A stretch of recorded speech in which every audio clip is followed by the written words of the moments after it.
আইনশৃঙ্খলা পরিস্থিতির উন্নতি, ন্যায় বিচার প্রতিষ্ঠা ও দুর্নীতি প্রতিরোধ করাই হবে আগামী দিনে বিএনপির বড় চ্যালেঞ্জ, এমন মন্তব্য করেছেন বিএনপি মহাসচিব মির্জা ফখরুল ইসলাম আলমগীর।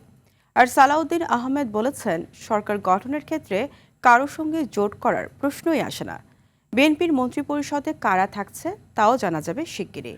মাইদুর রহমান রুবেল জানাচ্ছেন বিস্তারিত।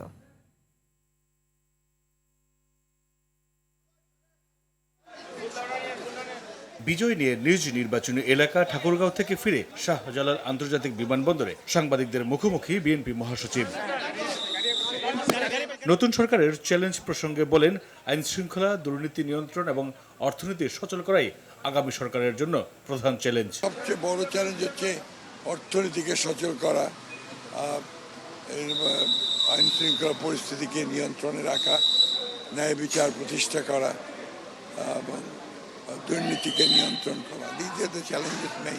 আওয়ামী লীগের ভবিষ্যৎ রাজনীতি প্রসঙ্গে মির্জা ফখরুল বলেন, পরবর্তী রাজনৈতিক প্রেক্ষাপট থেকে উঠে আসবে আওয়ামী লীগের রাজনীতির বিষয়টি। কমিশন তাদেরকে নিষিদ্ধ করেছে, তাদের কার্যকলাপে পরবর্তীকালে বিভিন্ন রাজনৈতিক প্রেক্ষাপট থেকে উঠে আসবে পরবর্তী সিদ্ধান্ত। বিমানবন্দর থেকে গুলশানের চেয়ারম্যানের কার্যালয়ে গিয়ে তারেক রহমানকে ফুল দিয়ে অভিনন্দন জানান মির্জা ফখরুল। আর গুলশানে দলটির নীতি নির্ধারণী ফোরামের নেতা সালাউদ্দিন আহমেদ বলেন, 2/3 বেশি সংখ্যাগরিষ্ঠতা নিয়ে বিজয় অর্জন করেছে বিএনপি।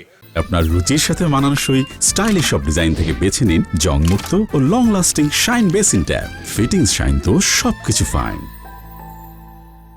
সরকার গঠনের ক্ষেত্রে কোন দলের সাথে জোট করার প্রশ্নই ওঠে না। আমরা আশা করছি বাংলাদেশের এই জাতীয় সংসদ স্বাধীনতার পরে সবচাইতে বেশি আইন প্রণয়নকারী জাতীয় সংসদ হবে এবং সংবিধান সংশোধন করবে জন আকাঙ্ক্ষার ভিত্তিতে।